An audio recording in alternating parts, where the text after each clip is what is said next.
Père, tu as envoyé ton Fils bien-aimé pour quiconque croit. Saint-Esprit qui donne vie, ranime en moi ce feu pour toi. Saint-Esprit, viens par ta pluie, rafraîchis-moi et envoie un souffle nouveau,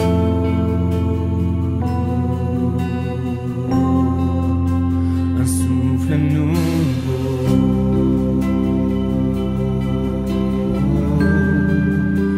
un souffle nouveau,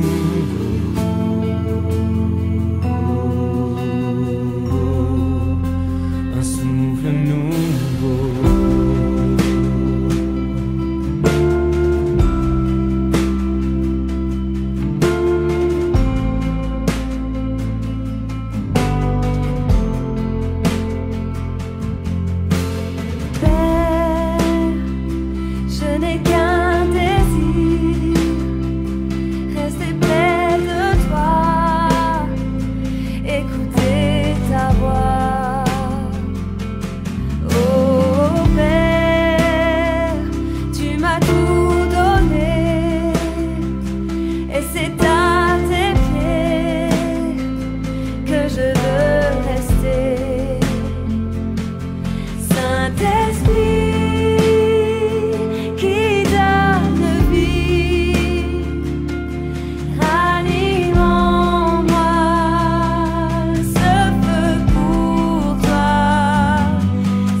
Tu as tout créé par ta parole.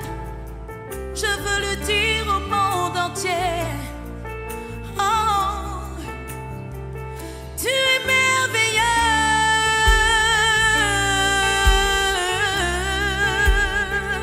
Tu es merveilleux.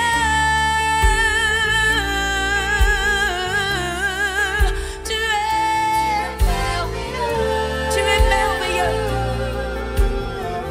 Tu es merveilleux.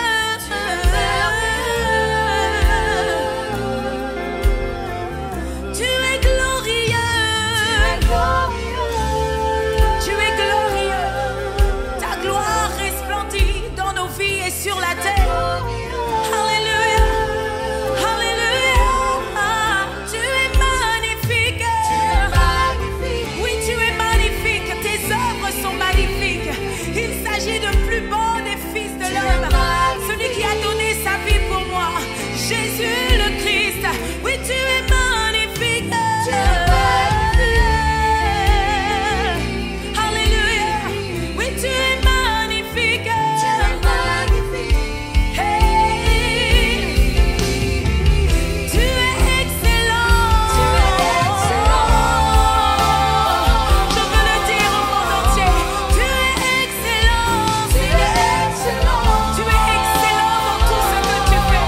Excellent est ton nom. Tu es excellent. Tu es excellent. Tu es excellent dans tout ce que tu fais. Tu es excellent.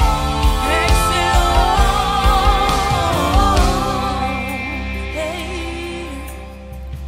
Prends ma vie, prends mon cœur, donne-moi ce cœur qui t'adore. Au-delà des mots, au-delà des chants, donne-moi ce cœur qui t'honore.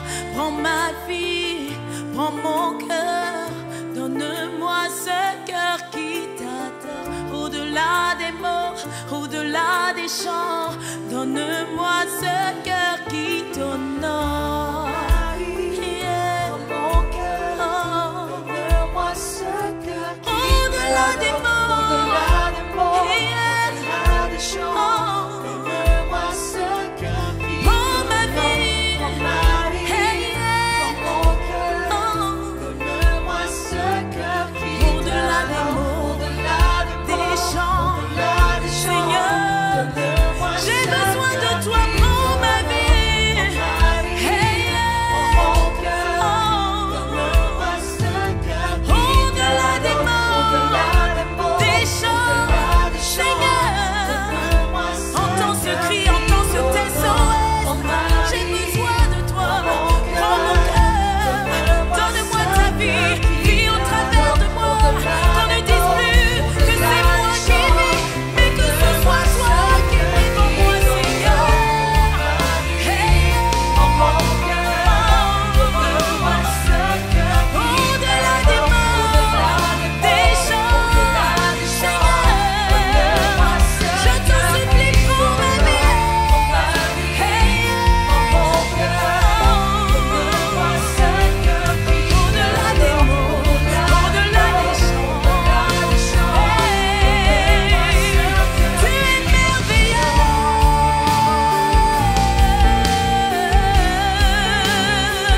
Tu es merveilleux.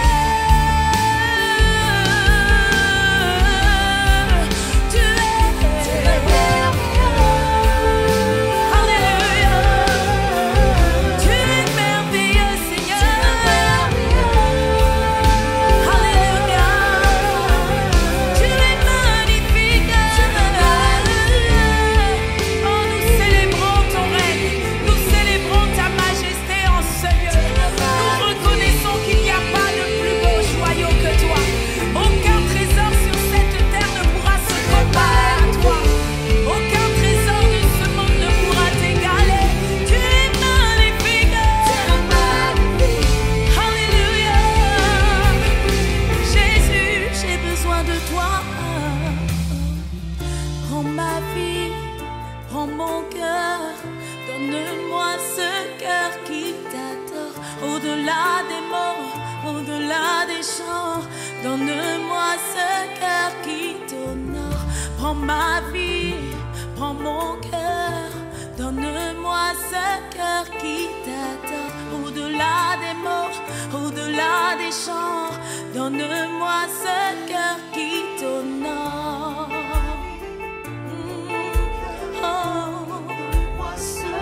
C'est une prière. Donne-moi, Seigneur, ce cœur qui oh ma vie, dans mon cœur. Donne-moi ce cœur qui au-delà des mots, des chants, Donne-moi ce cœur qui prends des rêves, établis ton règne, prends les rênes, établis ton règne, oui, prends les rênes de ma vie, établis ton règne, prends les rênes de mon âme, établis ton règne, je t'en supplie, prends les rênes de ma vie, je ne veux plus tout contrôler, je dépose à tes pieds, oui, prends les rênes, établis ton règne, oh oui, prends les rênes, oh établis ton règne, Seigneur, prends les rênes, établis ton règne, oh oui, prends les rênes,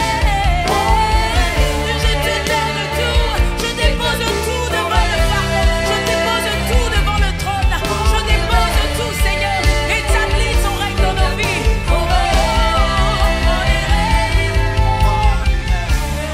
établis ton règne,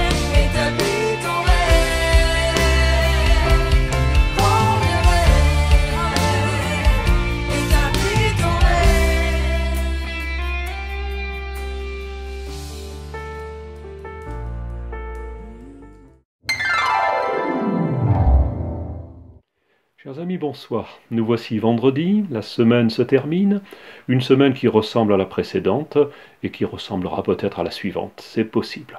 Mais nous ne nous arrêtons pas à ces considérations, on l'a dit, répété, voilà, je ne veux pas être toujours en train d'avoir l'impression de radoter, et sinon vous penseriez que vraiment cette crise m'a rendu tout à fait sénile et ça serait un petit peu dommage pour moi autant que pour vous. Par contre, cette semaine, je me suis arrêté sur quelques articles. Il se trouve que je ne suis pas un lecteur de la presse assidu, du moins dans cette période, mais deux articles de presse m'ont interpellé. Ce ne sera pas, rassurez-vous, ce ne sera pas une revue de presse tout à fait détaillée, je ne suis pas habilité à vous asséner ce genre d'exercice. Par contre, les titres et quelques éléments de contenu ont fait que j'ai eu envie de vous les partager ce soir. Le premier article est issu du magazine Challenge du 17 avril, s'intitule « Face à la pandémie, les vrais chefs sont des chefs ». Vous allez dire, mais curieux titre avec deux fois le même mot. Non, non, pas du tout. Le premier mot est au masculin, le deuxième est au féminin. Et l'éditorialiste continue en précisant un certain nombre de pays, Taïwan, l'Islande, la Nouvelle-Zélande, la Finlande, le Danemark, l'Allemagne également, les présentant comme des pays qui gèrent mieux la crise du coronavirus et qui sont dirigés par des femmes. Curieuse chose.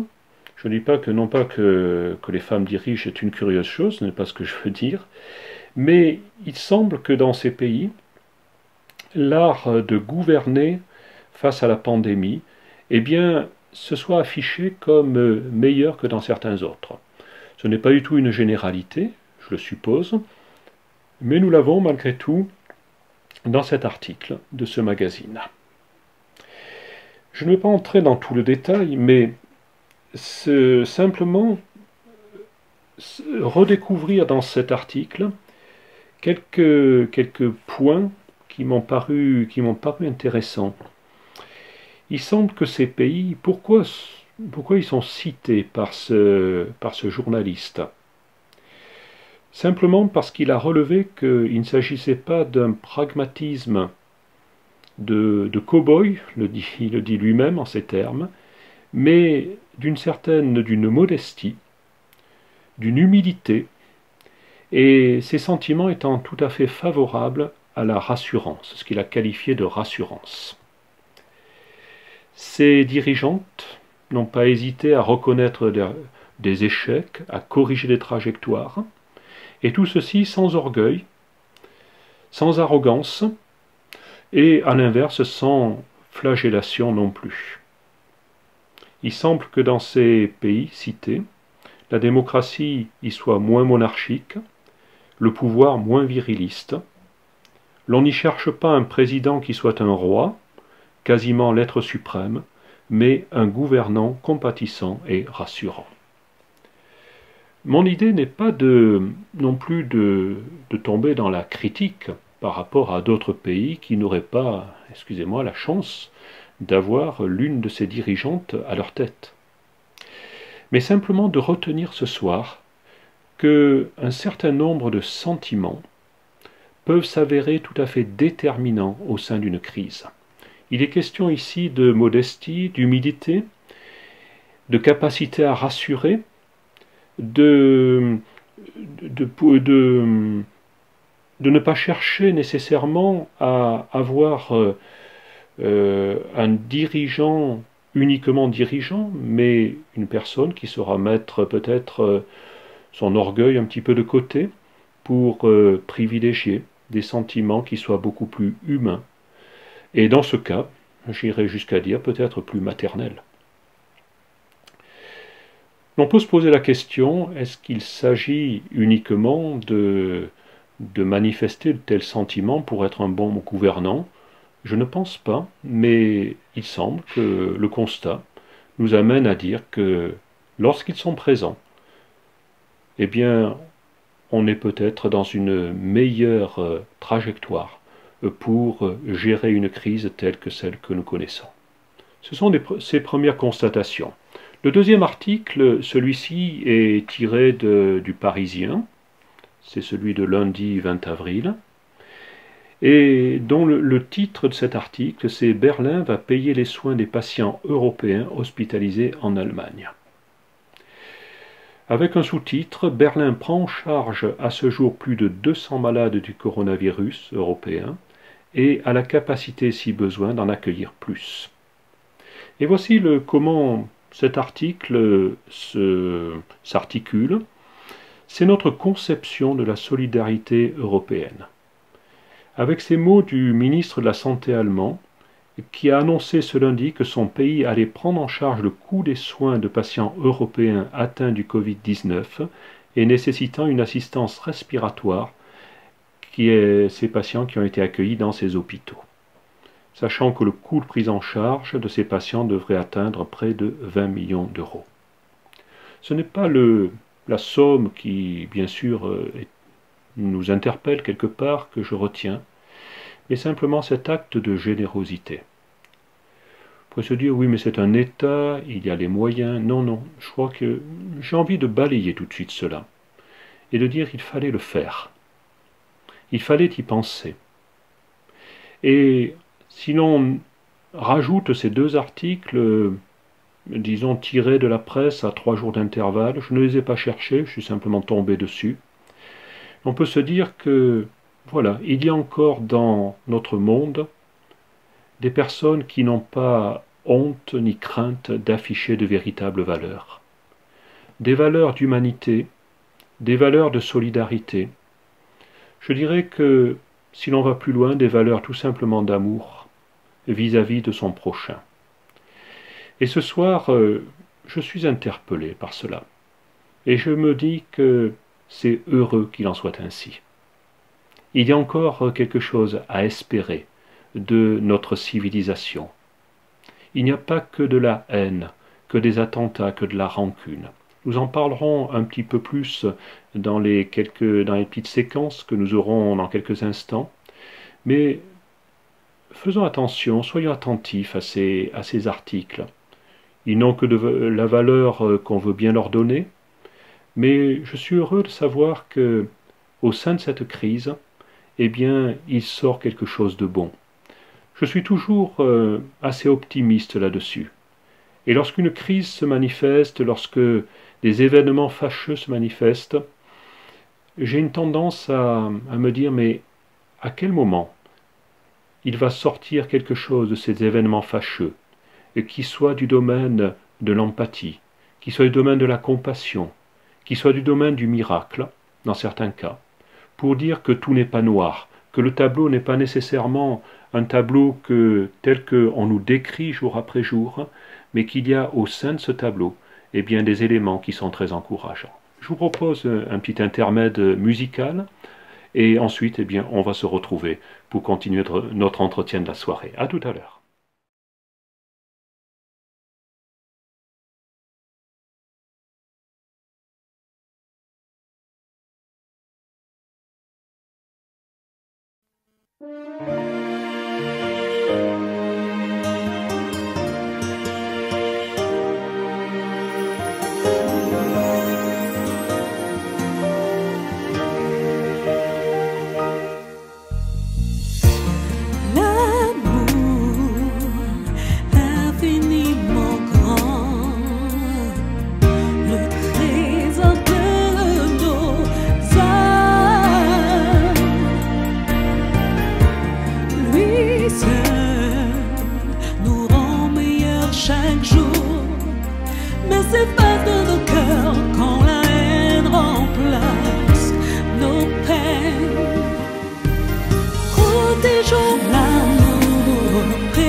Rebonsoir.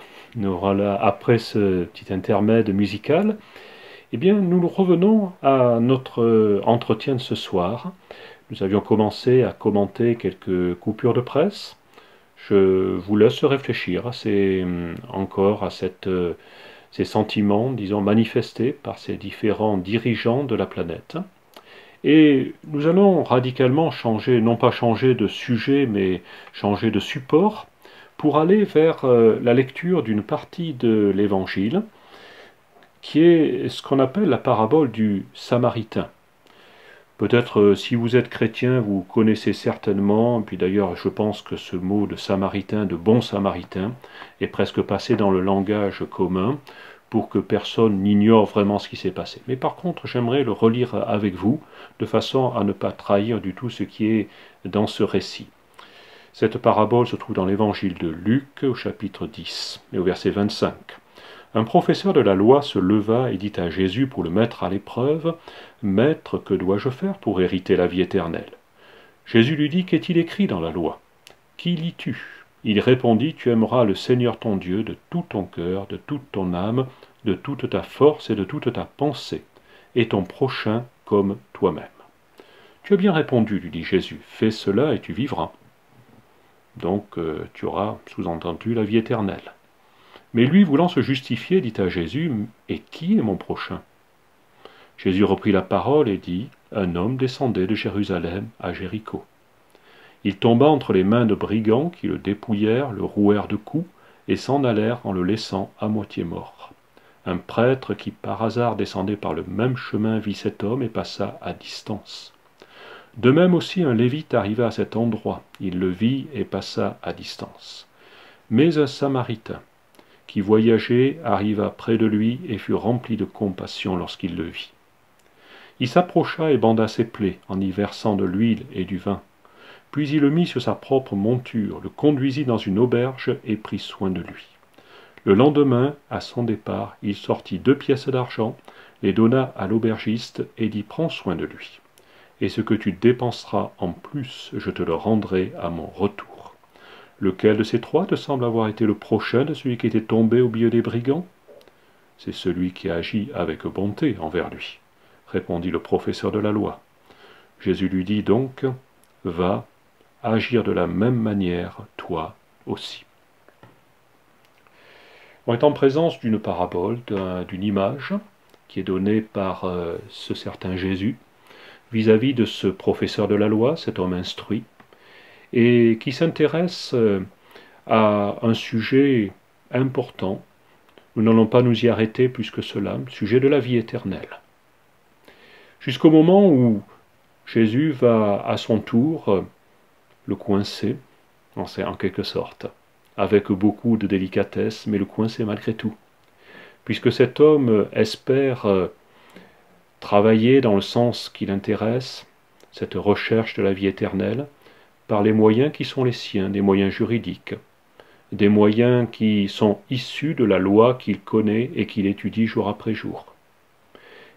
Et il se trouve que Jésus va le ramener à d'autres considérations.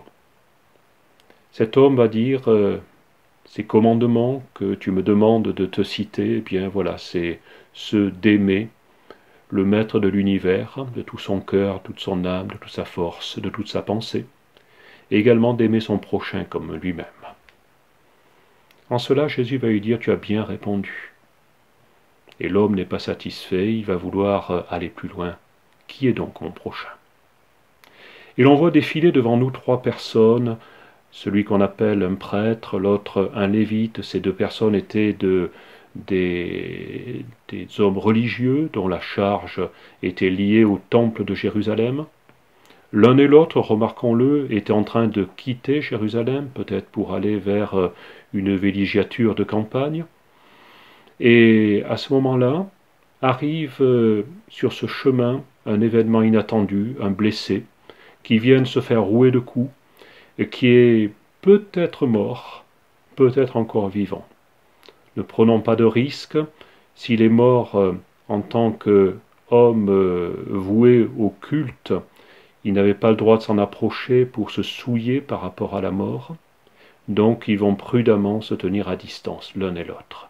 Jusqu'au moment arrive ce 3e personnage, appelé le Samaritain, celui qui habite plus au nord du pays d'Israël, mais qui est considéré comme quelqu'un de parfaitement ou difficilement fréquentable. Et cet homme va simplement agir comme il se doit, en termes d'assistance à personne en danger. Et sa démarche va être certainement soulignée par Jésus. Il faut dire qu'il s'y est pris avec... il n'y est pas allé avec le dos de la cuillère, il n'a pas dit cet homme, c'était quelqu'un qui était recommandable, mais c'était quelqu'un qui passait par là à tout hasard, et auquel on n'aurait pas pensé en termes de soins, d'apporter des soins à un blessé. La seule chose qu'il va faire, c'est qu'il va agir avec la compassion qui va le caractériser. Il va se pencher sur le blessé, le soigner. Et jusqu'au moment où il va même dédommager l'aubergiste par rapport à ce que pourrait coûter cet homme, ce blessé inattendu, qui ne pouvait certainement plus payer puisqu'il avait été largement détroussé par ces brigands qu'il avait rencontrés. Et il va assumer sa subsistance jusqu'au moment où il reviendra dans la région. Et la question de Jésus à ce professeur de la loi, c'est de dire, mais maintenant, c'est qui le prochain, en l'occurrence? Et cet homme de répondre, c'est celui qui a exercé la miséricorde. C'est celui qui a eu compassion. Autrement dit, le prochain, c'est le voyageur samaritain. Et je m'arrêterai simplement sur cette considération. Dans cette scène, qu'est-ce que l'on pouvait découvrir comme sentiment? Certainement un sentiment une soif de vengeance.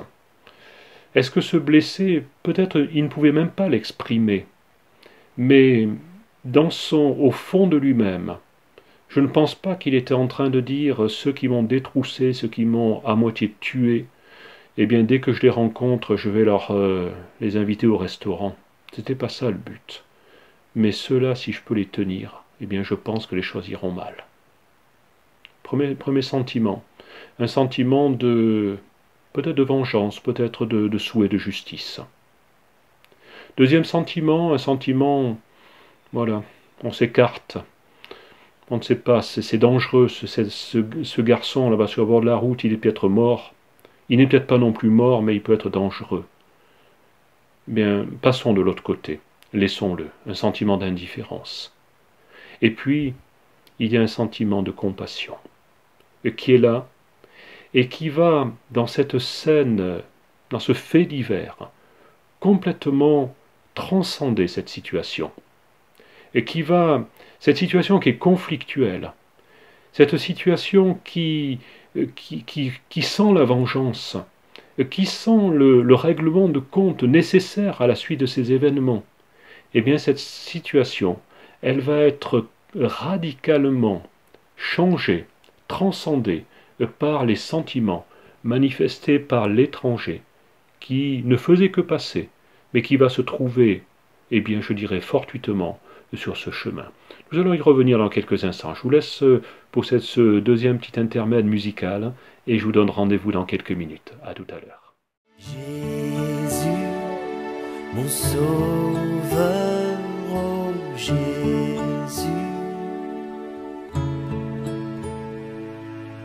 élu de mon cœur, mon Jésus.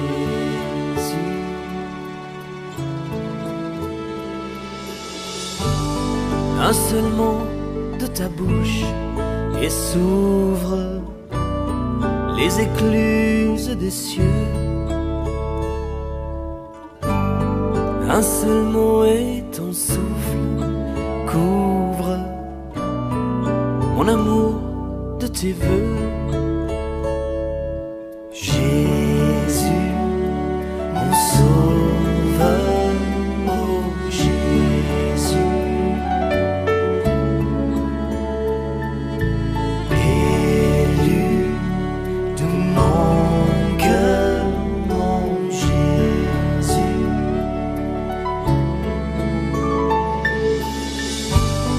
Rien que toi et toi seul, mon maître. Rien que toi et j'ai faim. de l'amour dont je veux renaître et dont j'ai tant besoin.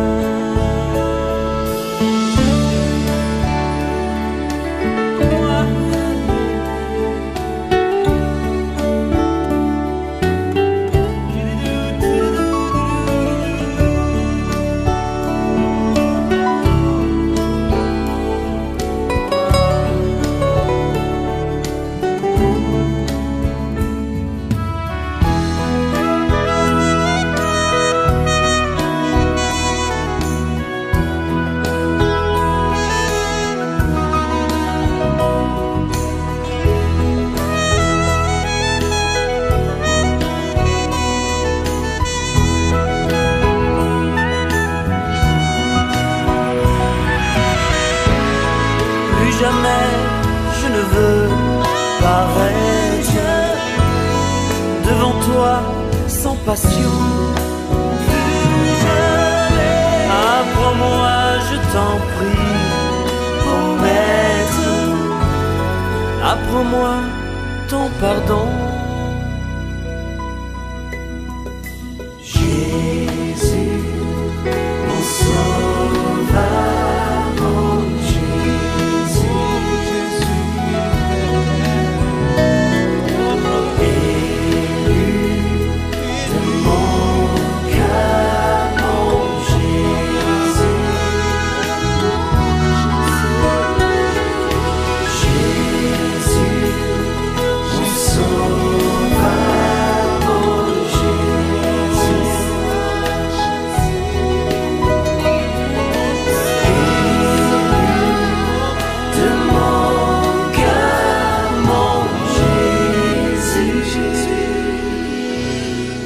Voilà ensemble pour cette troisième petite séquence. Et nous étions restés autour de cette scène tragique qui heureusement va connaître un heureux dénouement dans le sens où ce blessé de la route, complètement dépouillé, à moitié vivant et plutôt à moitié mort, va voir son salut au travers d'un étranger qui simplement, par hasard, pourrions-nous dire, passe sur ce même chemin, qui va s'arrêter, lui porter secours, pourvoir à ses besoins, et ce, jusqu'au moment où il reviendra dans la région. Et cette causerie, je dirais, cet échange de questions entre ce professeur de la loi et Jésus, va se terminer par une question. D'après toi, d'après vous, monsieur le docteur de la loi, le professeur, qui, dans cette démarche, dans cette scène, qui est le prochain? Et le professeur de la loi répond sans hésiter, mais c'est celui qui a exercé la miséricorde. Autrement dit, il restera de cette scène non pas les sentiments dont nous avons parlé il y a quelques instants, ces sentiments un petit peu exacerbés, belliqueux, de vengeance, de violence, de vouloir en découdre, mais il restera des sentiments de compassion. Cet homme qui s'est arrêté n'y est pas allé dans la demi-mesure, il a employé ses propres provisions, sa trousse à pharmacie, il l'a vidée au profit de cet homme qui en avait besoin, ses ressources financières, il s'en est également servi, et en cet homme, le professeur de la loi, malgré ses immenses connaissances, va tout de suite identifier que c'est bien celui qu'il faut aimer. On aurait pu s'attendre à l'inverse. Mon prochain, il aurait pu dire, eh bien, c'est le blessé de la route. Mais curieusement, il va dire, le prochain, c'est justement celui qui a exercé la miséricorde. C'est celui qui a eu compassion. C'est celui qui a su renverser une situation qui était vouée à des sentiments de vengeance, des sentiments de violence. Il a su renverser cette situation de telle manière qu'il n'en reste qu'une situation de compassion, de venir en aide, d'amour et d'attention jusque là où il est possible d'aller. Je ne sais qui était ce professeur de la loi. Mais je vous donne simplement un détail. Si vous aimez lire l'Évangile, vous pourrez le continuer tout à loisir chez vous. J'espère que vous avez une Bible. Sinon, il est très facile de s'en procurer une. Sur Internet, même, vous pouvez la découvrir. Il n'y a aucun problème. C'est l'exemple d'un homme qui faisait partie de l'élite de la nation de ce moment-là, qui siégeait parmi les plus hautes autorités du pays. Cet homme s'appelait Joseph d'Arimathie. Et il nous est dit que cet homme a procuré, lorsque Jésus a été crucifié, vous savez que Jésus a donné sa vie sans faire de difficulté du tout. On pourra revenir un jour certainement là-dessus. Mais ce qui manquait à cet homme, à ce Jésus, c'était tout simplement un sépulcre. Il va dire, ben oui, s'il ne tient qu'à ça. Et cet homme s'était fait tailler un sépulcre neuf dans la roche, c'était sa sépulture familiale. Et à défaut de pouvoir donner autre chose à ce Jésus, il lui a procuré sa sépulture, il a donné ce qu'il s'était préparé pour lui-même. Autrement dit, cet homme, je ne sais pas si ce professeur de la loi pouvait être assimilé à ce Joseph d'Arimathie. L'Évangile ne nous le dit pas, je ne veux pas l'inventer, mais ça peut y ressembler. Comme pour dire, eh bien voilà, moi je me tourne maintenant vers cet homme qui allait de lieu en lieu faisant du bien. Et pour dire, maintenant j'ai peut-être ignoré ce Jésus. C'est peut-être votre cas ce soir. Vous dites, oui, mais moi j'ai ma religion, je suis catholique, je suis protestant, je suis peut-être musulman, je suis peut-être une autre religion, peu importe. Mais jusqu'à présent, peut-être avez-vous un peu ignoré ce fameux Jésus. Celui qui vient pour retourner la situation. Car cette parabole exprime bien que celui qui apparaît comme l'étranger, celui qui voyage sur cette route, on voit que ce Jésus n'avait pas de lieu où reposer sa tête.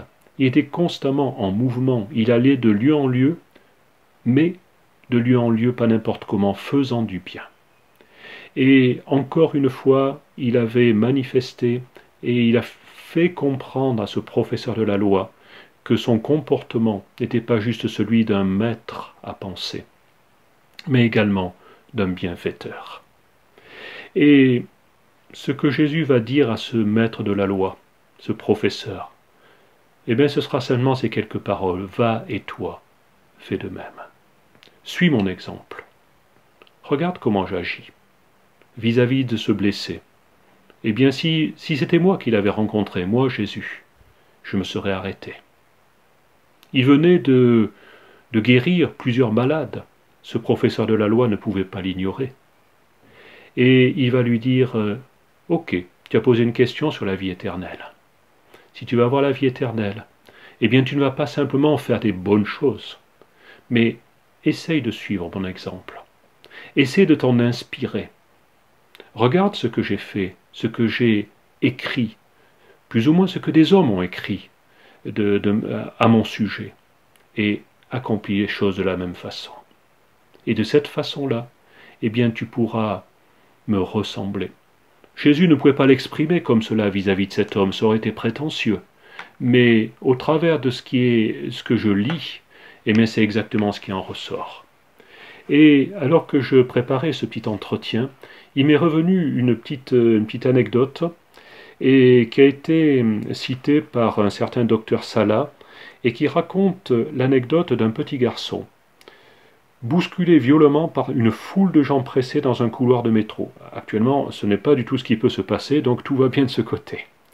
Et voici qu'un homme d'affaires s'est arrêté près de lui, près de ce petit garçon, et l'a aidé à se relever et à remettre son cartable sur son dos. Alors le petit garçon l'a regardé étonné et lui a demandé « Êtes-vous Jésus ?» Et ce petit récit, moi, ça m'a interpellé. Un homme d'affaires pressé qui prend la peine de venir récupérer un petit gamin dont le cartable est d'un côté et les chaussures peut-être de l'autre, je ne sais. Et ce petit garçon qui dit « Mais vous êtes Jésus ?» La définition de Jésus, c'était celle-là pour lui. Quelqu'un qui va lui porter secours. Ce matin, ce soir plus exactement, je me trompe, Jésus veut vous porter secours. Il est votre prochain. Il est celui qui est proche de vous. Pas éloigné, pas perpète, il est là à côté de vous. Et vous pouvez lui demander de vous aider. Je voudrais simplement vous interpeller là-dessus. Peut-être avez-vous envie, à la fin de cet entretien, de prier et de dire « Jésus, aide-moi ». Vous aurez peut-être envie d'un entretien, d'appeler quelqu'un. Notre pasteur est également à votre disposition. Nous sommes plusieurs à votre disposition également. Je vous laisse simplement ce numéro de téléphone, le 09 53 61 77 96. Je répète, 09 53 61 77 96. Ce sera un plaisir pour notre pasteur, pour nous-mêmes, de pouvoir nous entretenir avec vous. Je vous souhaite une excellente soirée et nous allons encore avoir un peu de musique, une chanson qui, je pense, va vous faire du bien. Excellente soirée à vous et à très bientôt. Au revoir. Avec des cris de joie.